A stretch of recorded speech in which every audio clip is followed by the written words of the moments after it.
Good morning बच्चों। हम लोग आज ज्योग्राफी की क्लास को कंटिन्यू करते हैं। हम लोगों ने इसके पहले पॉलिटी का एमसीक्यू देखा, ठीक है। आर्टिकल से लगभग जितने पॉइंट्स बन रहे थे वो सारी बातें मैंने आप लोग को बताई। हालांकि अभी जो और पॉलिटी के एमसीक्यूज कराने हैं उसमें अनुच्छेद और भी रहेगा, ठीक है, अनुच्छेद और भी रहेगा। तो सिर्फ अनुच्छेद वाइज जो चीजें पढ़ानी थी, ठीक है, एमसीक्यू जो कराना था वो मैंने 2 शिफ्ट में उसको करा दिया है, ठीक। आगे के जो चैप्टर होंगे उनसे जो क्वेश्चंस बनते हैं, चाहे आर्टिकल को लेके, चाहे कॉन्सेप्ट को लेके, और चाहे फिर डेटा को लेके, वो सारे एमसीक्यू जो हैं आगे आपको फिर दिए जाएंगे, ठीक है। तो प्रयास ये है कि ज्योग्राफी और एमसीक्यूज पॉलिटी का दोनों साथ साथ चलता रहे, ठीक है। 2-3 दिन ज्योग्राफी को दिया जाए और फिर पॉलिटी का एमसीक्यू जो है उसको दिया जाए, ठीक है। तो हम लोग आज बच्चों ज्योग्राफी में चैप्टर देखते हैं वायुमंडल का, ठीक है, वायुमंडल का संगठन एवं संरचना, ठीक है। तो चैप्टर का नाम हम लोग का होगा वायुमंडल का संगठन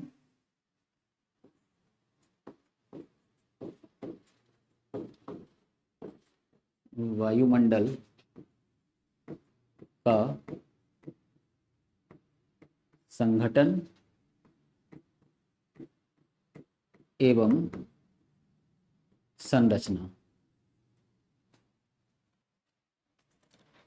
तो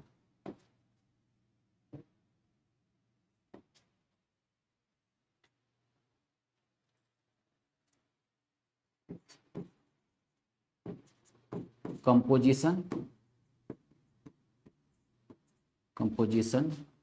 एंड स्ट्रक्चर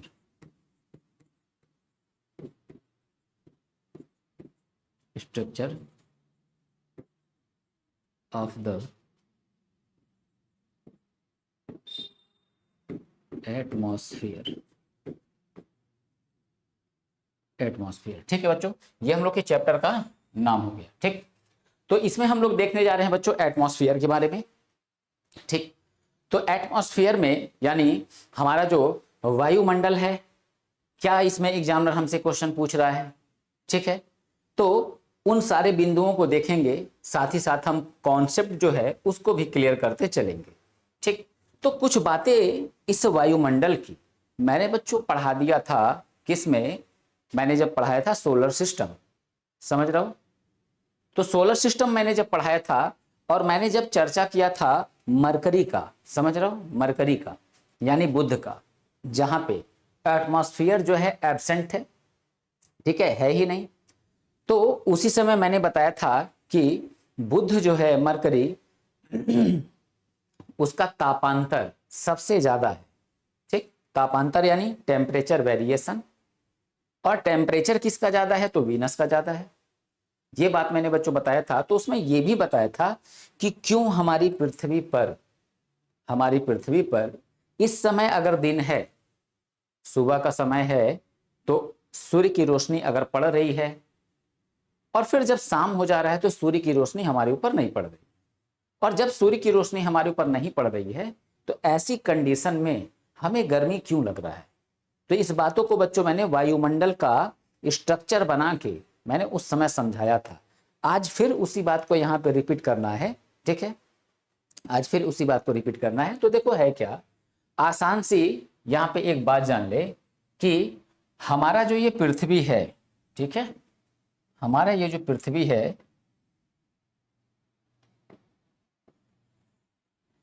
पृथ्वी, इस पृथ्वी के चारों तरफ वायुमंडल के 5 लेयर हैं, ठीक ना, 1 2 3 4 5, ठीक है, 5। अब इसको बच्चों ऐसे अगर पूरा गोला बना दूं तो पूरा साफ साफ एकदम क्लियर हो जाएगा, तो उतना मेहनत करने की कोई जरूरत नहीं है, ठीक है। तो अभी इसको अगर घुमाऊंगा तो यहाँ ये खराब हो जाएगा, ठीक है। तो ये बात, अब देखो ये 5 लेयर है। अब ये जो 5 लेयर हैं, इन्हीं लेयरों का नामकरण जो है किस नाम से है, तो हम लोग को पता होना चाहिए कि पहला जो लेयर है उसको हम कहते हैं ट्रोपोस्फियर। ट्रोपोस्फियर यानी कि हम कह लें क्षोभ मंडल। ठीक है। अच्छा, हालांकि ये हमको अभी डायग्राम एक बनाना है तो वहां पे लिखना पड़ेगा मुझे, तो अभी मैं लिख नहीं रहा हूँ, शॉर्ट में बस बता रहा हूँ, ठीक है।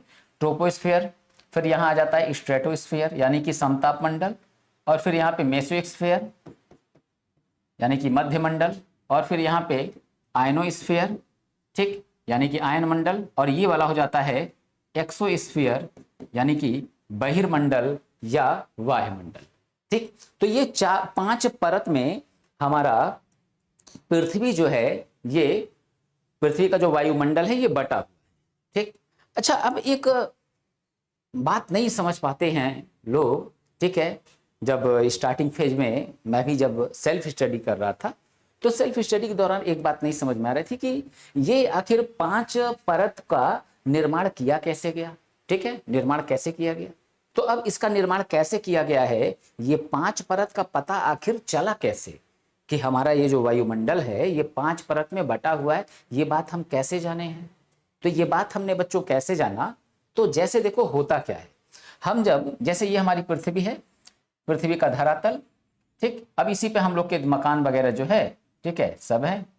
तो अब हम अपने इस धरातल से जब ऊपर की तरफ बढ़ते हैं तो कितना बढ़ते हैं, 165 मीटर की ऊंचाई। 165 मीटर की ऊंचाई पर जब पहुंचते हैं तो 1 डिग्री सेंटीग्रेड तापमान क्या होता है, कम हो जाता है। 1 डिग्री सेंटीग्रेड तापमान क्या होगा, कम हो जाएगा। अच्छा, ठीक है, और ऊपर गए तो फिर कम हुआ। अब ऊपर बढ़ते गए तो लगा कि अब ये ऊपर जाते जाते और क्या होगा, ये और घटता चला जाएगा, परंतु हो गया उल्टा। अब क्या हो गया उल्टा, यहां पे जो ये क्षोभ मंडल था, तो क्षोभ मंडल की ऊंचाई पार करने के बाद, ठीक है, यहां पे तापमान घट रहा था, तो यहां पे क्या हुआ, तापमान बढ़ गया, ठीक है। यहां पे माइनस हो रहा है तो यहां पे प्लस हो गया। अब फिर लगा कि यार जो है कि यानी कि यहां से इतने किलोमीटर से, ठीक है, क्या है, यानी कि डिफरेंट है, तो ये क्या, 0 से लेकर 18 किलोमीटर तक। तो 0 से 18 किलोमीटर तक यानी कि यहां पे गैसों का कुछ परिवर्तन है, या किसी गैस की प्रधानता यानी उसकी मात्रा बहुत ज्यादा है। तो अब जो है इस निष्कर्ष पे लोग पहुंचे, तो ये हुआ कि चलो ठीक है, प्लस हुआ, कोई बात नहीं। अब इसमें जब ये आगे बढ़ रहे हैं, 18 से पहुंचे 50, तो फिर यहाँ 50 के बाद से अब यहाँ क्या है, फिर जो है माइनस होने लगा मध्यमंडल में आके। तो अब ये हुआ कि यार ये तो अब फिर माइनस हो रहा है, तो लगा कि यानी कि अब ये जो लेयर है यानी कि यहां तक है। फिर इसके बाद हम देखते क्या है, फिर इसके बाद से यहाँ पे प्लस हो गया, फिर यहाँ पे प्लस हो गया, विद्युत आवेशित कण यहाँ पे मौजूद।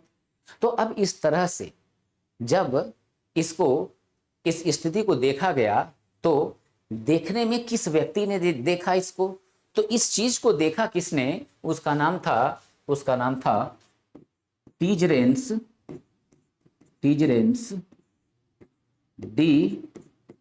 डी बोर्ट। तो टीजरेंस डी बोर्ट जो है, इन्होंने ही इस बात को क्या किया, महसूस किया, ठीक है। तो फिर माना क्या गया कि हमारे पृथ्वी का जो वायुमंडल है उसकी 5 परत के रूप में खोज किसने किया, तो बच्चे यहाँ पे आंसर क्या होगा, 5 परत में खोज का कार्य किया है किसने, टीजरेंस डी बोर्ट ने, ठीक है, टीजरेंस डी बोर्ट ने। तो टीजरेंस डी बोर्ट वो व्यक्ति हैं जिन्होंने बताया कि 5 परत में हमारी पृथ्वी का वायुमंडल क्या है, बटा हुआ है, ठीक। और इन्होंने कहा कि इस पूरे वायुमंडल में विभिन्न विभिन्न प्रकार की गैसें पाई जाती हैं, और ऐसा बिल्कुल नहीं है कि जैसे हम यहां बात कर लें नाइट्रोजन, ठीक, ऑक्सीजन,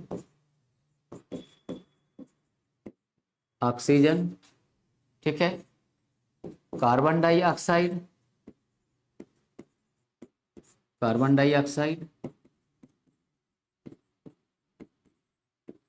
आर्गन, ओजोन, ठीक है, ozone, hydrogen, helium, neon, krypton, xenon, ठीक। तो ऐसे बच्चों बहुत से क्या हैं, बहुत से यहाँ पे हमारे इस वायुमंडल में मौजूद है गैस। तो अब ऐसा नहीं था कि कोई एक गैस पहले नाइट्रोजन का आवरण है, फिर जस्ट इसके ऊपर ऑक्सीजन है, फिर इसके ऊपर आर्गन है, फिर इसके ऊपर कार्बन डाइऑक्साइड है, ऐसा बिल्कुल नहीं है। बात समझ में आई? ये क्या है, ये सब एक दूसरे से क्या है, मिले हुए हैं। परंतु जब एक दूसरे से ये मिले हुए हैं तो उसमें उसमें सबसे ज्यादा प्रधानता किसकी है? तो सबसे ज्यादा प्रधानता किसकी है? नाइट्रोजन की। ठीक है, नाइट्रोजन की। और सेकंड नंबर पर पे प्रधानता किसकी है? ऑक्सीजन की है। तो हालांकि अभी इसका प्रधानता कितना है, ठीक है, इन सारी बातों को हम लोग अभी देखेंगे। ठीक, परंतु अभी जो बेसिक जो बात हो रही है उस बात को हम लोग समझ रहे हैं। तो ये इस तरह से गैस जो है ये बच्चों, ये सब मिक्स होके हमारी पृथ्वी को चारों तरफ से ये घेरे हुए हैं। और इसी के कारण, इन्हीं गैसों के कारण होता क्या है, हमारी पृथ्वी का टेम्परेचर जो है, टेम्परेचर वो क्या है, वो औसत रूप से 15 डिग्री सेंटीग्रेड बना हुआ है। ठीक है, तो किसी भी ग्रह पे जीवन का जो आधार होता है वो बच्चों मेनली जो है तापमान होता है। और तापमान अमूमन अगर 12 से 20 के बीच में रहता है, ठीक, तो वहां पे एक जीवन की अच्छी संभावना व्यक्त की जा सकती है। तो हमारे ग्रह का यानी हमारी पृथ्वी का औसत तापमान है 15। तो यहाँ पे जीवन की एक अच्छी संभावना व्यक्त करना क्या हम देख ही रहे हैं, हम लोग यहाँ पे जी ही रहे हैं। समझ रहे हो? तो अब हम लोगों को एक बात समझना है कि ये पृथ्वी के चारों तरफ जो हमारा वायुमंडल है, ये वायुमंडल हमारी पृथ्वी से लगा हुआ क्यों है? ये एक तरह का गैस ही है। ठीक, गैस ही है। तो इसको भी क्या होना चाहिए, इसको भी बच्चों उड़ जाना चाहिए, उड़ के कहीं चले जाना चाहिए। परंतु ये परमानेंट क्या है, परमानेंट मौजूद है। तो परमानेंट मौजूद क्यों है? तो परमानेंट मौजूद होने का रीजन ये है कि हमारी जो पृथ्वी है, इस पृथ्वी के चारों तरफ क्या है, गुरुत्वाकर्षण बल है। ठीक है, तो गुरुत्वाकर्षण बल होने के कारण ये वायुमंडल हमारी पृथ्वी को चारों तरफ से क्या कर रखा है, घेर रखा है। ठीक, तो यहाँ ये बात सबसे पहले मेंशन करना होगा। ठीक है, तो सबसे पहले हम लोग तो ये समझेंगे, ये लिखेंगे कि वायुमंडल है क्या। ठीक, तो सिंपल सी बात बच्चों, बहुत क्रिटिकल डिफिनेशन को बहुत क्रिटिकल नहीं बनाना है, समझ रहे हो, कठिन डिफिनेशन नहीं बनाना। ठीक, तो अब यहां हम डिफिनेशन को देख लें तो वायुमंडल वायुमंडल वायुमंडल विभिन्न विभिन्न गैसों का क्या है, तो विभिन्न गैसों का मिश्रण है जो पृथ्वी को चारों तरफ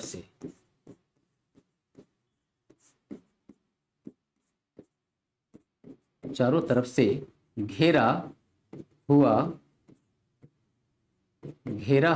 है।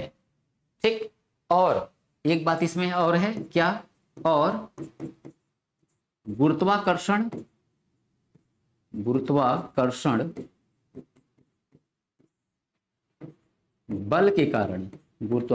बल के कारण पृथ्वी पर टिका है,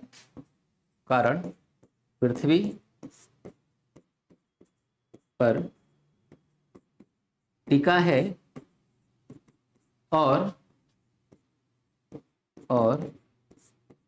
पृथ्वी पर दबाव भी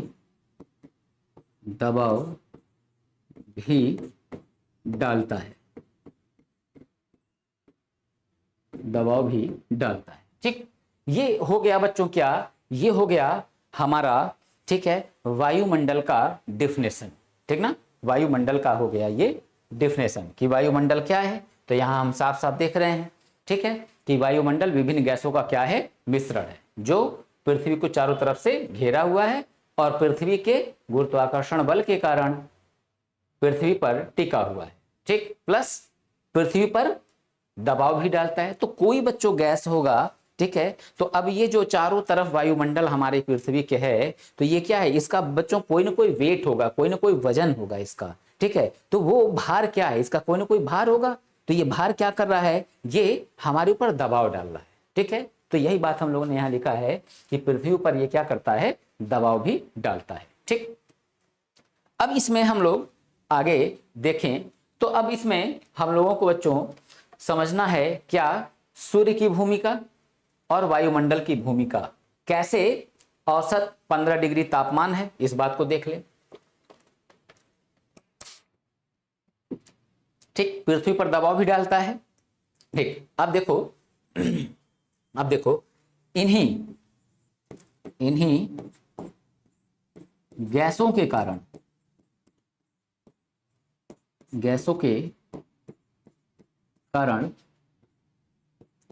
पृथ्वी का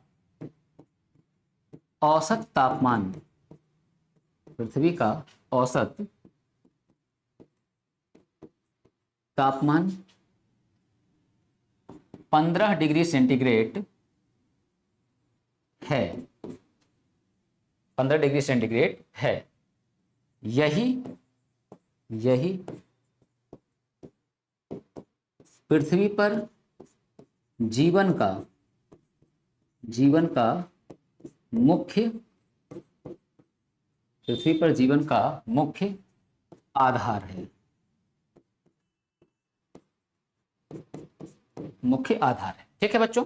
तो इसमें जो हम लोग के लिए काम की बात, जो सबसे ज्यादा काम की जो बात है, वो पृथ्वी का बच्चों एवरेज टेम्परेचर, ठीक ना, पृथ्वी का एवरेज टेम्परेचर, ठीक। तो एवरेज टेम्परेचर हमारा पृथ्वी का पूछा जाता है, ठीक। किताबों में थोड़े बहुत आगे पीछे इसके रेशियो दे सकते हैं, परंतु ध्यान रखना सर्वाधिक ऑथेंटिक बात जो है 15 डिग्री सेंटीग्रेड है, ठीक है।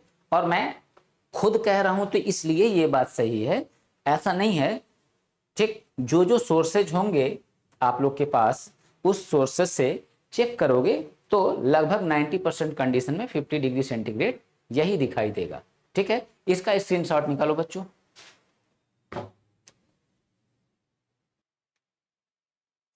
ठीक है। चल अब देखो, अब एक डायग्राम के द्वारा हम लोग चीजों को देखेंगे, ठीक है। जैसे जैसे यहां बनाया बच्चों, यहां बनाते हैं, यहां बनाया सन,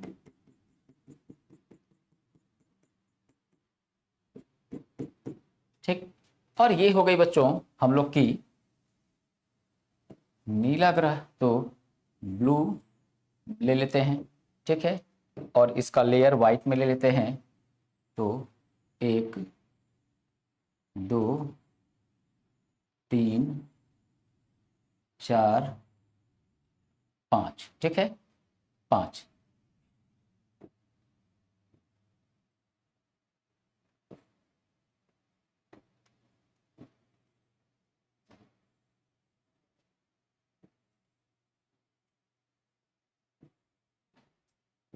ठीक है। तो ये 5 लेयर में हम लोगों ने पृथ्वी को यहाँ पे चलो बनाया, ठीक। अब देखो है क्या, अब यहाँ पे सूर्य का प्रकाश हमारी ये हमारा पृथ्वी का धरातल, अब सूर्य का प्रकाश हमारी पृथ्वी पर आ रहा है, ठीक है, दिन का समय, और सूर्य का प्रकाश पृथ्वी पर पड़ रहा है। तो जब सूर्य का प्रकाश पृथ्वी पर पड़ रहा है तो इसका रिजल्ट क्या है, इसका रिजल्ट ये है कि जब ये इसकी किरणें पृथ्वी पर आती हैं, यानी सूर्य की किरणें, इसकी तरंगे जब पृथ्वी पर आएंगी, तो आती जब ये हैं तो इनकी तरंगे कैसी होती हैं, लघु होती हैं, ठीक ना, लघु तरंगे। तो पृथ्वी पे आती हैं ये आसानी से, क्यों आसानी से आ जाती हैं, क्योंकि इनकी तरंग जो है, ठीक ना, ये तरंग जो है ये क्या होता है, ये बच्चों लघु होता है। परंतु जब ये पृथ्वी से टकरा जाएगा, ठीक है, पृथ्वी से जब ये टकरा जाएगा, तो टकराने के बाद होगा क्या, टकराने के बाद इसकी तरंगे दीर्घ हो जाएंगी, और जब तरंगे दीर्घ हो जाएंगी तो फिर हमारा जो वायुमंडल है, अब क्या होगा, ये टक्कर हुआ, तो अब देखो यहीं से इसको रोटेट अगर कर दें, तब ये टक्कर के बाद अब ये कुछ देखो इतना बड़ा, अब ये इस तरह से इतना बड़ा हो जाएगा, ठीक है। अब ये इधर अंतरिक्ष में ऐसे जाने लगेगा, ये भी टक्कर हुआ, ये भी कुछ देखो तरंगे इसकी इस प्रकार इतनी बड़ी हो जाएंगी, समझ रहे हो।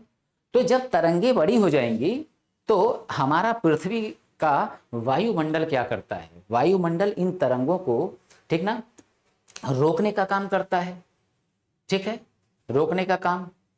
तो रोकने का काम करेगा तो अब इस स्थिति में क्या होगा कि रोकते रोकते रोकते लगभग सुबह हो जाते हैं और हमारी पृथ्वी जो गर्म हुई रहती है ये धीरे धीरे लगभग 4:30, 4, 5, ठीक है, इतने के करीब पृथ्वी क्या होती है, पृथ्वी ठंडी होती है। और अभी ये और ठंडा होता तब तक फिर सुबह जो है सूर्य फिर उग जाता है, फिर टेम्परेचर मिलने लगता है। तो ये वायुमंडल क्या किया, वायुमंडल ने बच्चों एक काम यही किया कि हमारे इस पृथ्वी पर औसत तापमान को बनाए रखा, जिससे हमारे इस पृथ्वी पर जीवन संभव हो पाया, अन्यथा हमारे इस पृथ्वी पर जीवन संभव नहीं हो पाता। ठीक, यही बात बच्चों मैं यहां समझाना चाह रहा था। ठीक है, बात इतनी समझ में आई। ठीक, अब हमारी पृथ्वी जो है इसके चारों तरफ वायुमंडल है, वायुमंडल का घेरा। तो इस वायुमंडल को हम क्या बोल रहे हैं कि विभिन्न प्रकार के गैसों का मिश्रण, ठीक, विभिन्न प्रकार के गैसों का मिश्रण।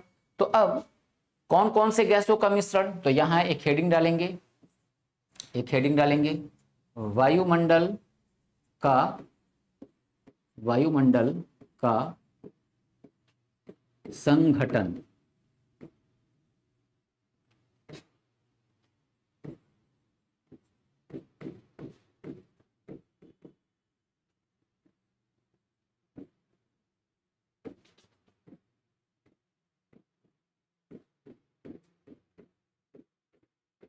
ठीक है, कंपोजिशन ऑफ द एटमॉस्फेयर, वायुमंडल का संगठन। ठीक, तो वायुमंडल के संगठन को हम यहां समझते हैं।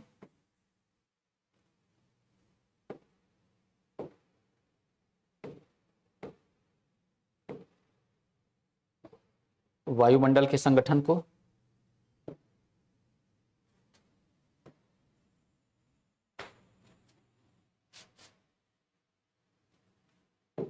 ठीक है, तो वायुमंडल का संगठन, इसको हम लोग समझते हैं। तो वायुमंडल का संगठन मतलब क्या है, कंपोजिशन मतलब क्या है, जो विभिन्न गैसें हैं उन्हीं का मिक्सचर जो है, ठीक है, उसी को हम बोलते हैं वायुमंडल का संगठन। समझ रहे हो बच्चों।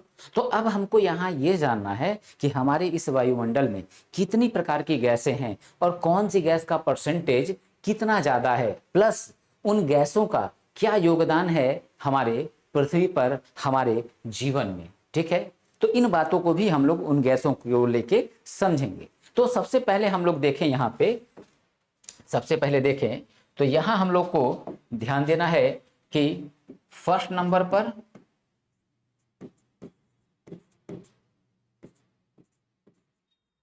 नाइट्रोजन, ठीक, सेकंड नंबर पर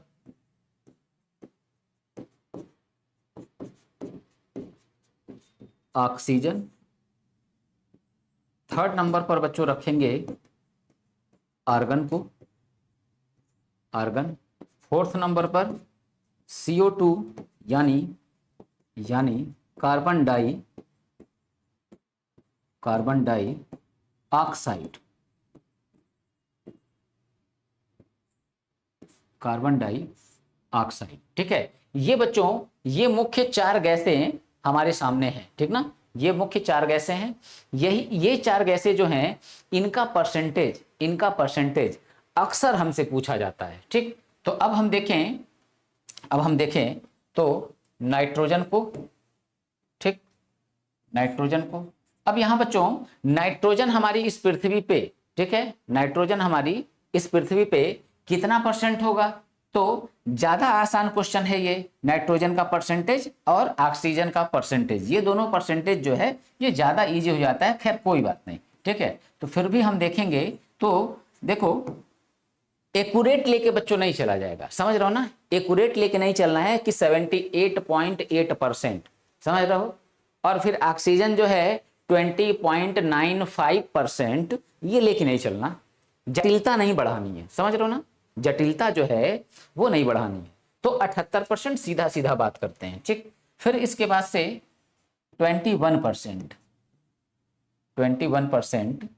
ठीक है, क्या हो जाएगा, ऑक्सीजन, ऑक्सीजन, और फिर हम देखेंगे तो आर्गन जो है 0.93%, 93%, ठीक है, और कार्बन डाइऑक्साइड 0.03%, 0.03%, ठीक है।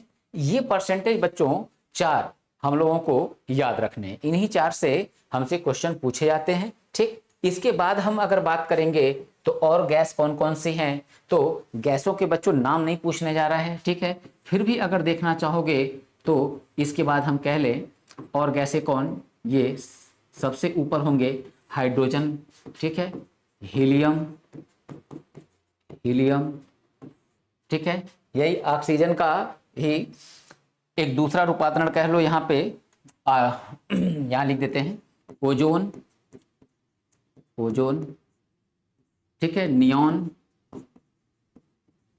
नियॉन, और फिर लिखेंगे क्रिप्टॉन, क्रिप्टॉन, ठीक है। तो गैसें और भी हैं बच्चों, परंतु इतना पर्याप्त है, और इतने में भी हमको ये चार जो है ना, ये चार मुख्य गैसें, ठीक है, हमको याद रखनी है, ठीक।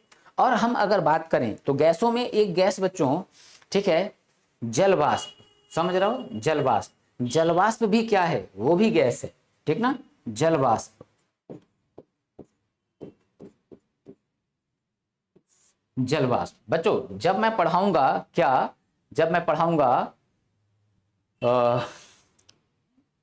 ज्वालामुखी, ज्वालामुखी, तो वहां पे इसकी चर्चा दोबारा फिर करूंगा, मगर आज भी यहाँ पे चर्चा होगी। तो कुछ लोगों को लग रहा होगा कि सर जलवाष्प यानी कि वेपर, ठीक है, तो वेपर भी क्या है, वेपर भी बच्चों एक प्रकार का क्या होता है, गैस होता है, ठीक ना, एक प्रकार का ये भी क्या है, गैस है, समझ रहे हो, गैस। तो हम लोग मेनली देखो कितने पॉइंट्स को देखेंगे, हम लोग नाइट्रोजन देखेंगे, ठीक है, ऑक्सीजन देखेंगे, फिर इसके बाद से आर्गन देखेंगे, आर्गन नहीं देखेंगे हम लोग, कार्बन डाइऑक्साइड देखेंगे, जलवाष्प देखेंगे, और इसके बाद से हम लोग देखेंगे बच्चों क्या, ओजोन, ओजोन। तो इन पांच गैसों के बारे में हम लोग थोड़ा थोड़ा पॉइंट नोट किया जाएगा, जाना जाएगा इसके विषय में, और फिर हम लोग एक डायग्राम बनाएंगे, और वो डायग्राम क्या होगा, वो डायग्राम क्या होगा, वायुमंडल की संरचना, ठीक है, स्ट्रक्चर ऑफ द एटमॉस्फेयर, ठीक, वो हमारा क्या होगा, डायग्राम बनेगा।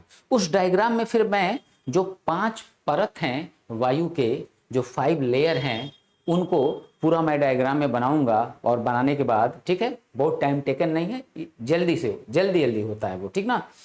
तो इस बात से मत घबराना कि सर समय लेंगे, ठीक है, समय नहीं लूंगा, ठीक। तो उसको बनाएंगे, और फिर वहां से चीजें जो है ज्यादा पूछी जाएंगी, ठीक है। ये सेक्शन जो है, ये सेक्शन मार्जिन क्रिएट करने वाला सेक्शन है, और जो सेक्शन सेकंड मैं बताऊंगा, तो वो सेक्शन जो है अमूमन बच्चों ज्यादा बच्चे जो है ना उसको पढ़े रहते हैं, मगर ये वाला सेक्शन जो है ना इसको छोड़े रहते हैं बच्चे, और जब यहाँ से क्वेश्चन पूछता है तो ज्यादा बच्चे क्वेश्चन को, वनडे एग्जामिनेशन वाले बच्चे यहाँ से क्वेश्चन को ज्यादा परिस्थितियों में नहीं कर पाते या बहुत कम कर पाते हैं, ठीक है। तो हम लोग इसको भी देखा जाएगा, और वो तो एकदम अच्छे से तैयार रहना जरूरी ही है, क्योंकि मैंने हमेशा कहा है अपने ऑफलाइन के क्लास में और ऑनलाइन में भी कि इजी क्वेश्चंस कभी भी बच्चों गलत नहीं होने चाहिए। इजी क्वेश्चंस गलत हुआ तो फिर प्रॉब्लम बढ़ जाएगी। क्यों? क्योंकि इजी क्वेश्चन अगर हमने गलत किया है तो ये मत सोचो कि सबने गलत किया होगा, ठीक ना, सबने गलत नहीं किया, सबने लगभग सही किया होगा, गलती तो हम करके आए हैं। हाँ, टफ क्वेश्चन रहे वहां मत परेशान हो, क्योंकि हमारा गलत हुआ है तो उस कंडीशन में मान के चलो ज्यादा लोगों का गलत हुआ होगा, तो मेरिट क्या होगा, बहुत ऊंचा नहीं जाएगा, मीडियम रहेगा, समझ रहे हो। तो ये परसेंटेज, इस परसेंटेज का स्क्रीनशॉट लो, फिर हम आगे बताते हैं, ठीक है बच्चों। चलो, तो हम लोग अब बारी बारी से ये 4-5 गैसों के बारे में कुछ तथ्य देख लेते हैं, ठीक है, जो कि एग्जाम में पूछे जाते हैं, ठीक है। तो सबसे पहले हम देखेंगे नाइट्रोजन।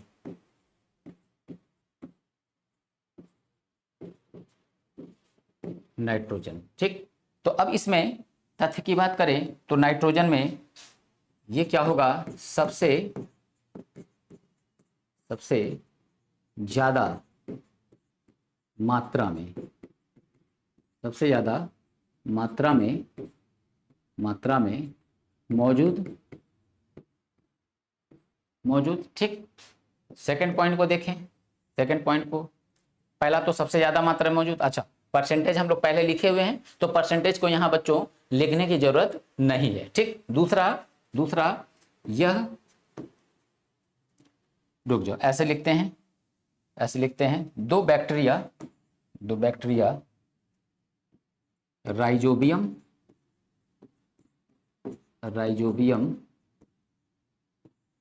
तथा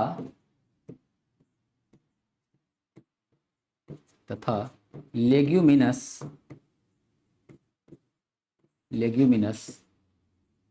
के द्वारा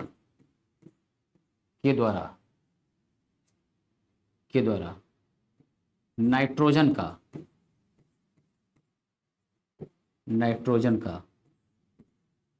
पौधों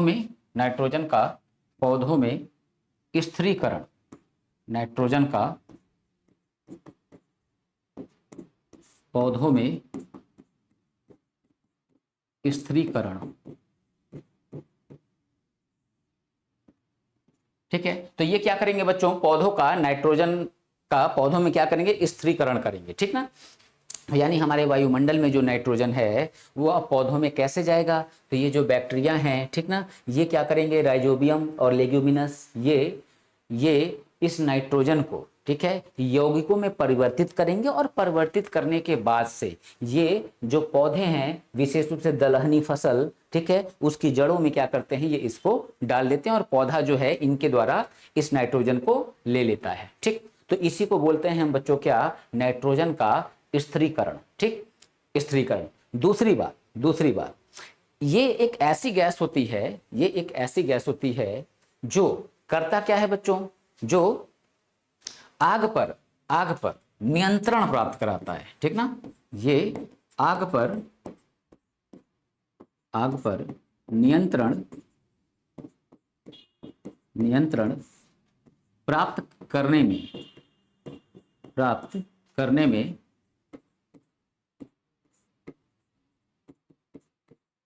में सहायक होता है। ठीक है, सहायक होता है। ठीक है, तो ये बच्चों हम लोग को 3 पॉइंट नाइट्रोजन से जानने थे। ठीक है, इसका स्क्रीनशॉट ले लो।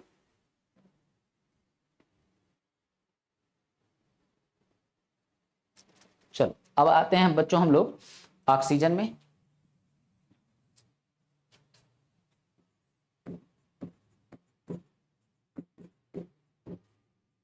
ये बच्चों बिल्कुल इस बात के लिए परेशान मत होना कि सर कंटेंट आप कम दे रहे हैं, ऐसा बच्चों देखो कुछ भी नहीं है, कंटेंट वगैरह मैं कम नहीं दे रहा हूं, समझ रहे हो, कंटेंट जितना चाहिए आपको वो कंटेंट मैं आपको दे रहा हूं। ठीक है, क्योंकि मुझे जो है ये भी ध्यान रखना है, आपके लेवल का भी ध्यान रखना है, और पेड कोर्स के बच्चे जो है वो उनको विशेष रूप से ध्यान में रखा जा रहा है, अदर कंपटीशन के बच्चों को भी ध्यान में रखा जा रहा है, मगर जो एसएससी जेई के जो बच्चे हैं उनको भी विशेष रूप से ध्यान में रखा जा रहा है। कहीं से जो है कोई ऐसी कमी नहीं की जा रही है जिससे आपका जीएस यानी नॉन टेक जो है उसमें स्कोर कम हो। ठीक है, कोई कमी हम लोग इधर से छोड़ने वाले नहीं है। ठीक, तो जितना पॉइंट दे रहे हैं, चीजें बहुत हैं बच्चों, नाइट्रोजन अगर पढ़ा जाए तो फिर 1 घंटा नाइट्रोजन के बारे में पढ़ते रह जाओ, समझ रहे हो, नाइट्रोजन का निर्माण कैसे हुआ, कौन कौन से तत्व उसमें सम्मिलित है, कौन इसकी खोज किया, वगैरह वगैरह, समझ रहे हो ना, बहुत तरह की बातें हैं। तो हमको ज्योग्राफी देखना है ना, फिजिक्स और केमिस्ट्री तो देखना नहीं है। ठीक, तो जितना पॉइंट दे रहा हूं ये बच्चों अपने आप में सफिशियंट पॉइंट है। ठीक, अब जो है ऑक्सीजन, अब ऑक्सीजन को हम लोग देखें। ऑक्सीजन दूसरी सबसे ज्यादा मात्रा में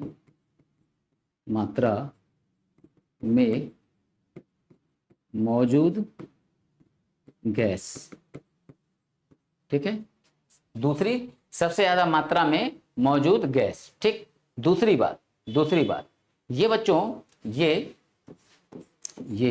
इसी को कहते हैं जीवनदायी गैस। क्यों कहते हैं? क्योंकि यह श्वसन में सहायक होता है। श्वसन में सहायक होता है। ठीक है, श्वसन में सहायक होता है। दूसरी बात इस ऑक्सीजन की एक खासियत क्या है बच्चों? हमारा जो पृथ्वी है, इस पृथ्वी से जब हम 16 से 18 किलोमीटर की ऊंचाई पे, 16 से 18 किलोमीटर के बाद, ठीक ना, के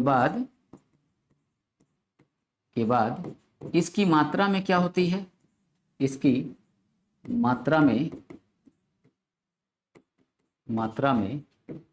कमी आने लगती है।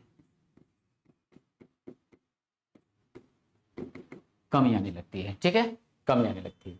तो ये हो गया, ठीक। अच्छा, अब ऑक्सीजन के बाद बच्चों हम लोग देखते हैं अगला कार्बन डाइऑक्साइड।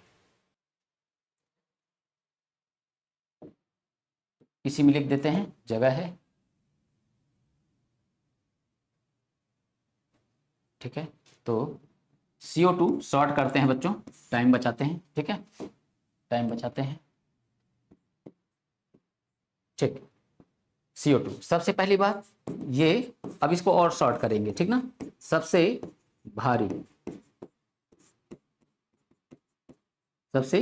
गैस, ठीक ना। तो ये क्या होगा? वायुमंडल हमारा जो है, इसमें ये क्या है? सबसे भारी गैस है। ठीक, सबसे भारी गैस।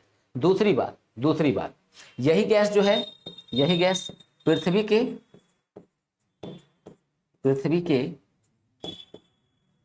तापमान को नियंत्रित करती है।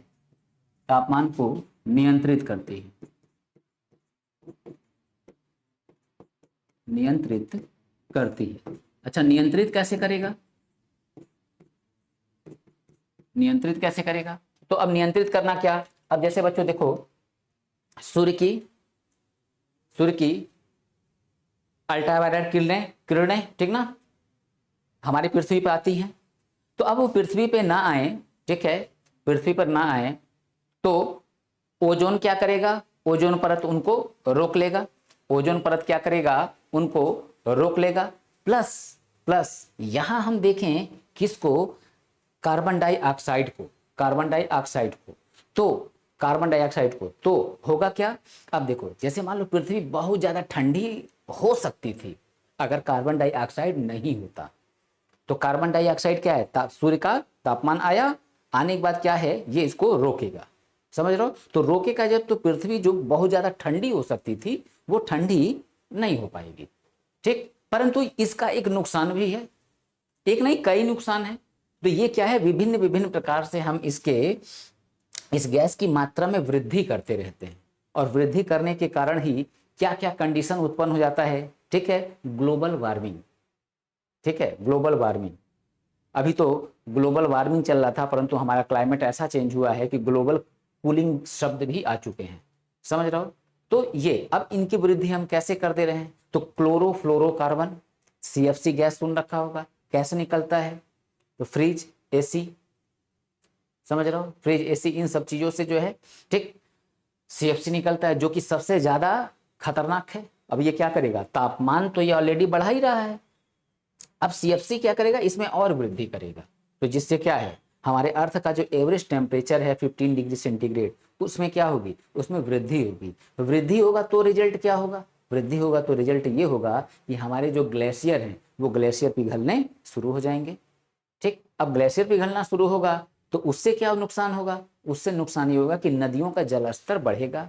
नदियों का जलस्तर बढ़ेगा तो नदियां मार्ग परिवर्तित करेंगी तो आबादी वाले एरिया में बाढ़ आएगा। अब बाढ़ आने के बाद से बीमारी फैलना शुरू। ठीक, और फिर ये पानी अगर बाढ़ में नहीं परिवर्तित हुआ, ये पानी गया समुद्र में, तो समुद्र का जलस्तर बढ़ा देगा, और जब समुद्र का जलस्तर बढ़ जाएगा तो नतीजा क्या होगा? तो नतीजा ये होगा कि जो द्वीप हैं, द्वीपीय देश हैं, और जो किसी राज्यों के द्वीप हैं, जैसे हमारे वहाँ अंडमान निकोबार, पंबन द्वीप, ठीक है, व्हीलर द्वीप, समझ रहे हो, तो ये क्या होगा, ये सब बच्चों लगेंगे डूबने, समझ रहे हो, तो ये खतरनाक होता है। तो अच्छा भी है, खतरनाक भी है। खतरनाक कब है, वो हम लोग की गलतियों से खतरनाक है, ठीक। तो पृथ्वी के तापमान को, ठीक है, ये क्या करेगा, नियंत्रित करेगा। तो नियंत्रित करना यही कि भाई जो है कि बहुत ज्यादा ठंडा होना था, तो अब जो है ये ठंडा नहीं होने देगा। अब क्या करेगा, इसमें एक एवरेज टेम्परेचर जो है ये बनाए रखेगा। हाँ, हम लोग जब इसमें वृद्धि करेंगे तो फिर तापमान और ज्यादा बढ़ जाएगा। दूसरी बात, पौधों को पौधों को पौधों को प्रकाश संश्लेषण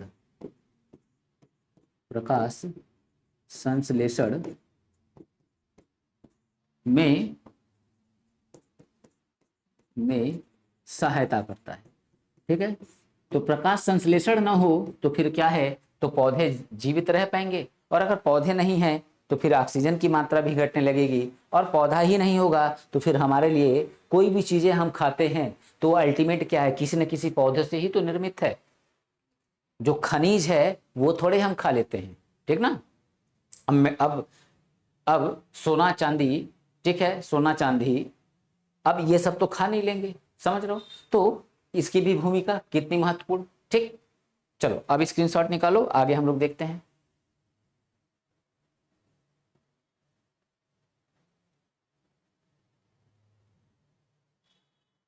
ठीक है, चलो तो हो गया होगा। दूसरी बात, अब देखें हम लोग ओजोन, O3,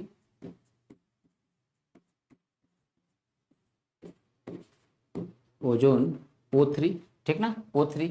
तो अब इसमें देखें बच्चों, तो इसका मुख्य काम क्या है, पराबैंगनी किरणों से रक्षा करना, ठीक है। ज्यादा कुछ इसमें हम लोग को नहीं लिखना है। पराबैंगनी यूवी रेज, पराबैंगनी किरणों से रक्षा करना, ठीक है, रक्षा करना। अच्छा, इसमें बच्चों, इसमें एक डेट है, ठीक है, एक डेट है जो 16 सितंबर है, 16 सितंबर आने वाला है, ठीक है। तो ये क्या है, ये विश्व विश्व ओजोन ओजोन दिवस है, ठीक ना, विश्व ओजोन दिवस है, ठीक। दूसरी बात, इसमें ओजोन में ओजोन परत कहाँ पाया जाता है, तो समताप मंडल में पाया जाता है, समताप मंडल में, ठीक। मोटाई इसकी कितनी होगी, तो 15 से 35 किलोमीटर की मोटाई। तो कहीं कहीं बच्चों ये डेटा तुम लोग को कम ज्यादा मिल सकता है, तो इस बात से बहुत परेशान होने की जरूरत नहीं है, ठीक है। और अंटार्कटिका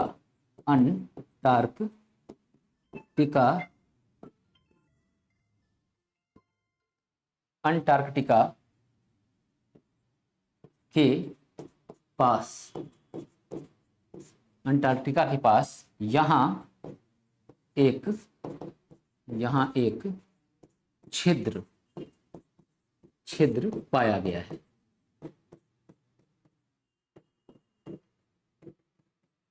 ठीक है बच्चों, इसका भी स्क्रीनशॉट ले लो,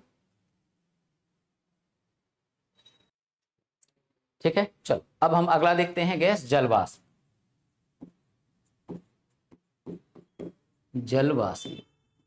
ठीक ना, H2O, जलवाष्प, ठीक है, जलवाष्प। अच्छा, अब ये किस रूप में जलवाष्प हमको मिलेगा, तो हमको ये पाला के रूप में मिल सकता है, ये कोहरे के रूप में, ठीक है, कोहरा ही लिखते हैं, कोहरा, ठीक है, कोहरा, ओस आदि, ठीक है, ओस आदि के रूप में ये हमें प्राप्त होगा, ठीक है, ये हमें प्राप्त होगा, ठीक। और इसकी एक बच्चों खास बात क्या है, इसकी खास बात यह है कि यह सभी गैसों में सभी गैसों में असमान वितरण रखता है तथा असमान वितरण रखता है तथा इसमें यह ध्यान रखना है कि इसकी असमान वितरण रखेगा तथा ज्यादा परिवर्तनशील है ये। अब इसको मैं यहां होमवर्क देने वाला हूं इसलिए इसको समझाऊंगा नहीं। तथा सर्वाधिक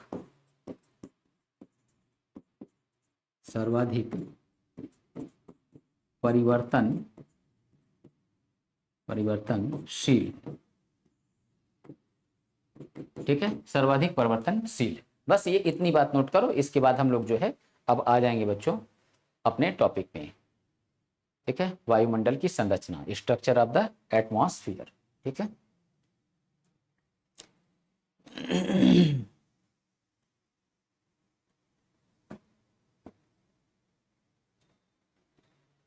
ठीक है। चलो अब देखो बच्चों, ये हमारा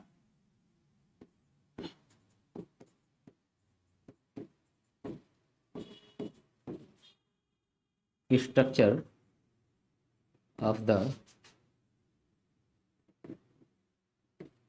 एटमॉस्फेयर। ठीक है, स्ट्रक्चर ऑफ द एटमॉस्फेयर यानी कि वायुमंडल की संरचना। ठीक है, अब वायुमंडल की संरचना हम लोग को देखनी है।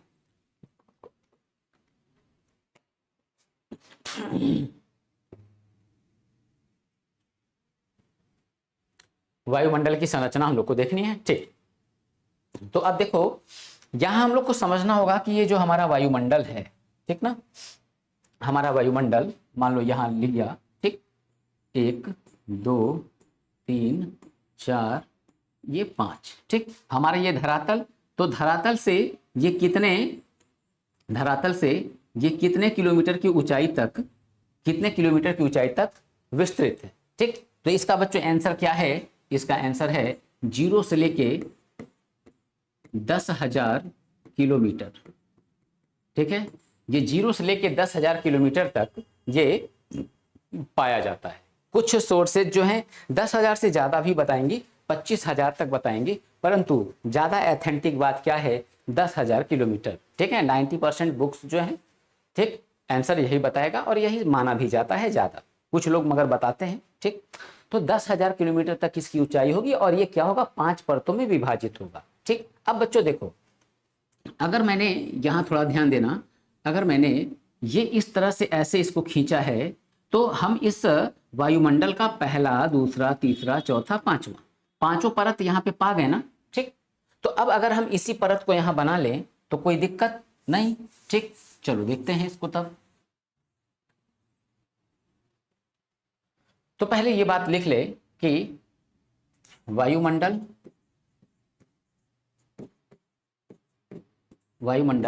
पांच परतों में विभाजित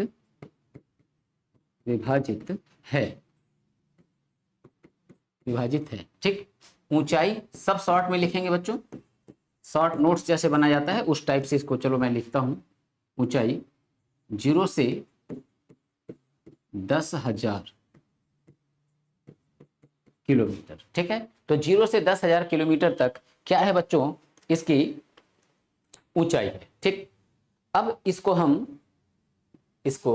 ऐसे देखते हैं बच्चों, यहां पे 5 परत इसके। ठीक है, 5 परत। तो अब देखो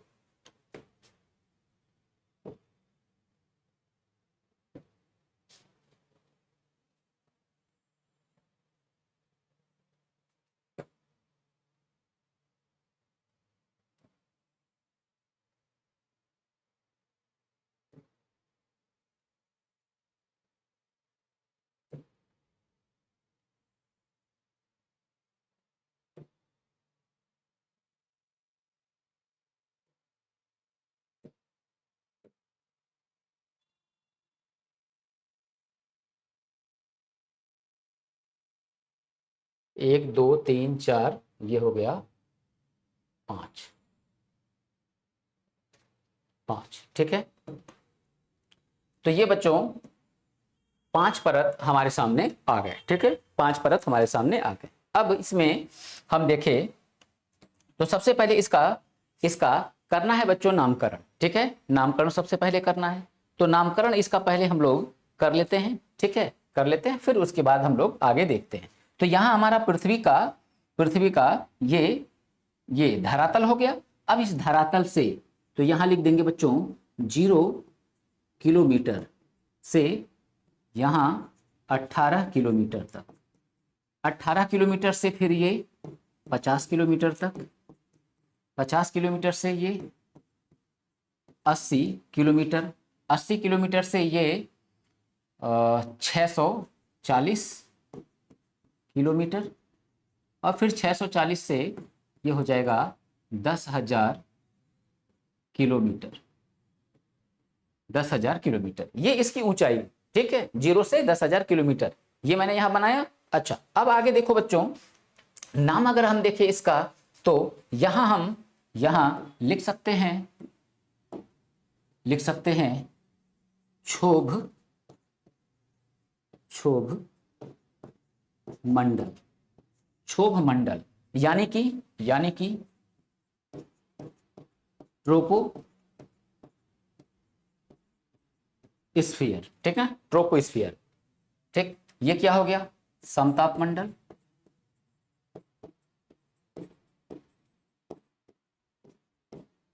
समताप मंडल, इसको लिख सकते हैं मध्य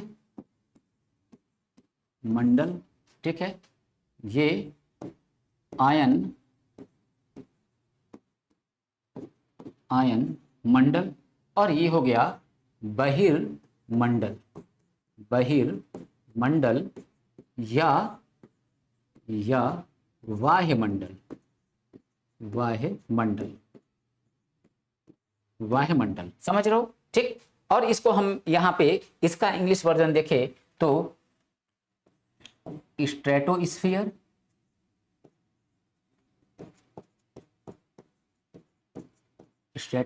ठीक है, और ये हो जाएगा बच्चों मीसोस्फियर, ठीक है,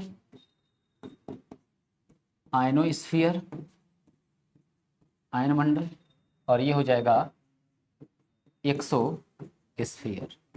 चलो काम खत्म, ठीक ना, काम खत्म। ये हमारा बच्चों डायग्राम होगा। अब देखो यहां बच्चों क्वेश्चन कैसे बनेंगे, ठीक। जैसे यहां क्वेश्चन पूछा जाएगा हम लोगों से क्वेश्चन पूछा जाएगा क्या,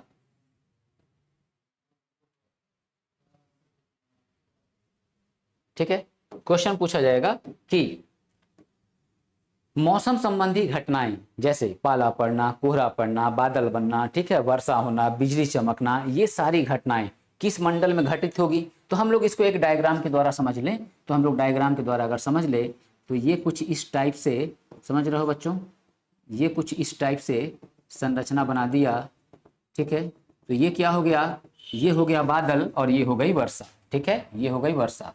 और ये कुछ इस तरह से ऐसे अगर कर दिया तो ये क्या हो गया, बिजली चमकना, ठीक ना, बिजली चमकना, ठीक। दूसरी बात यहां हम देखें समताप मंडल, तो समताप मंडल जो है इसी में एक तो O3 पाया जाएगा, ओजोन पाया जाएगा, ठीक ना, 15 से 35 किलोमीटर तक, और प्लस वायुयान चालक जो है इसी में क्या करते हैं, विमान उड़ाना पसंद करते हैं, ठीक ना। तो वायुयान चालक जो है यहीं पे विमान उड़ाना पसंद करेंगे, ठीक है।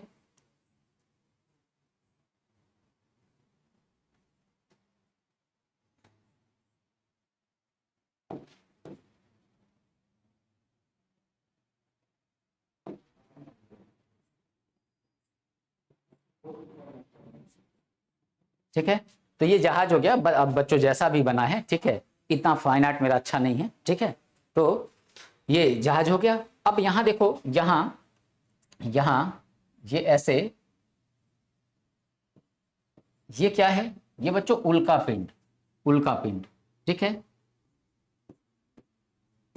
उल्का पिंड, उल्का पिंड यहाँ आके क्या होता है, उल्का पिंड यहाँ आके जल जाता है। ठीक, और यहाँ पे बच्चों, यहाँ पे रेडियो तरंगों का क्या होता है, परावर्तन होता है। हमारी पृथ्वी पे जो भी आज हम लोग मोबाइल वगैरह पे बात कर ले रहे हैं ना, ठीक है, ये बात हम किस वजह से कर पा रहे हैं, आयन मंडल की वजह से कर पा रहे हैं। अगर ये आयन मंडल नहीं होता, ठीक है, अगर ये आयन मंडल नहीं होता तो स्थिति क्या होती, तो स्थिति ये होती कि हम लोग अपने मोबाइल में, टेलीविजन पे कोई आवाज सुन नहीं पाते हैं, ठीक ना।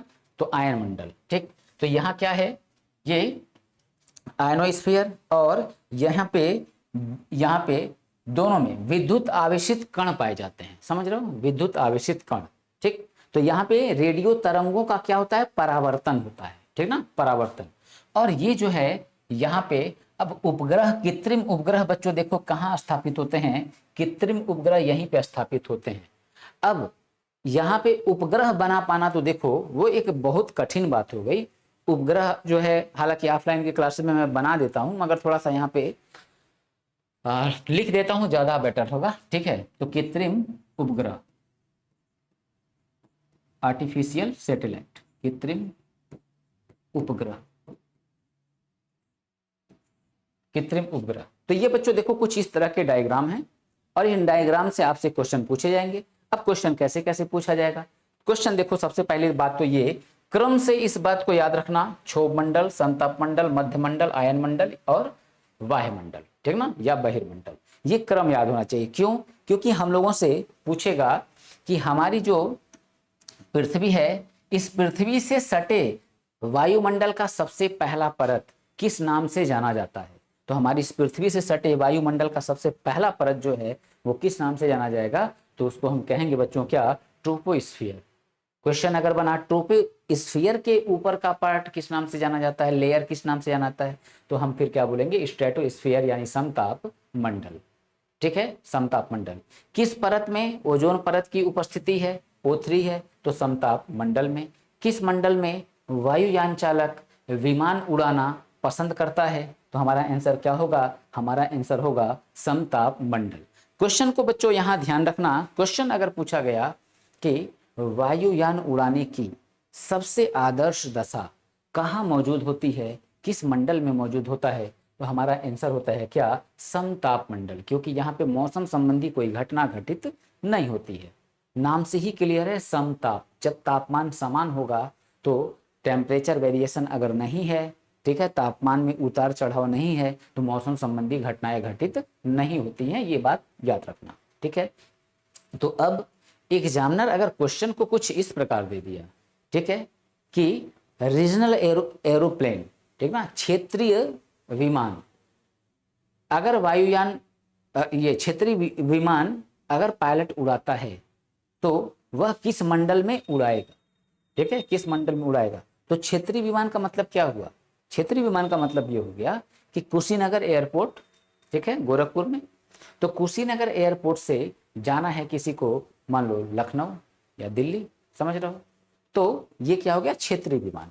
तो क्षेत्रीय विमान बच्चों याद रखना हमेशा कहाँ उड़ते हैं, क्षोभ मंडल में ही उड़ते हैं। क्यों, 0 से 18 किलोमीटर की ऊंचाई तक क्षोभ मंडल है।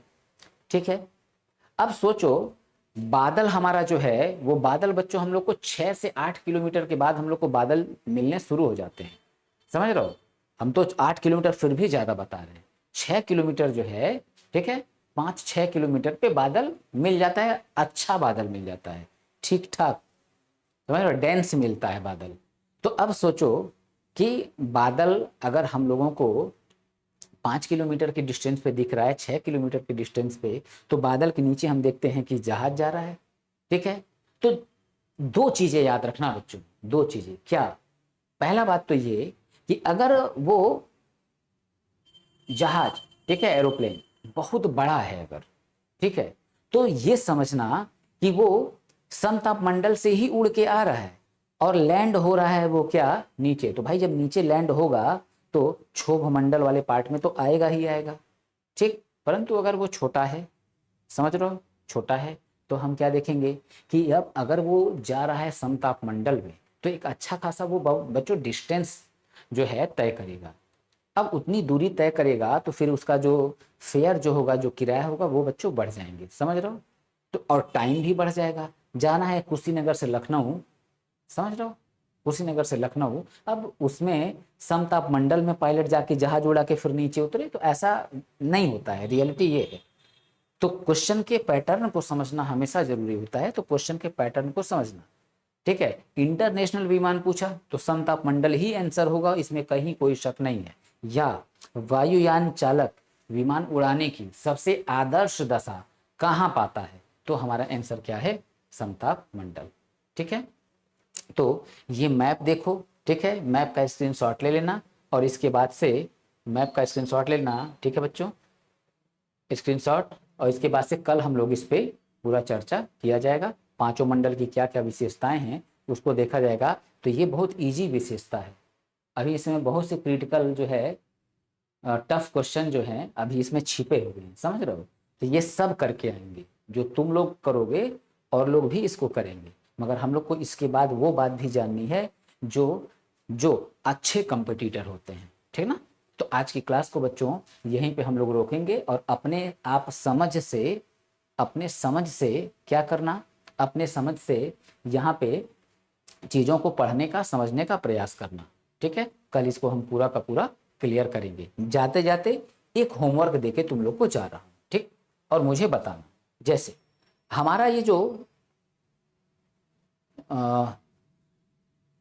क्षोभ मंडल है, ठीक ना, हमारा ये जो क्षोभ मंडल है इसकी ऊंचाई 18 किलोमीटर, 18 किलोमीटर, परंतु यहां ध्यान दो, यहां ध्यान दो, ये विषुवत रेखा और ये हो गया ध्रुव, उत्तरी ध्रुव, दक्षिणी ध्रुव, सुनना ध्यान से।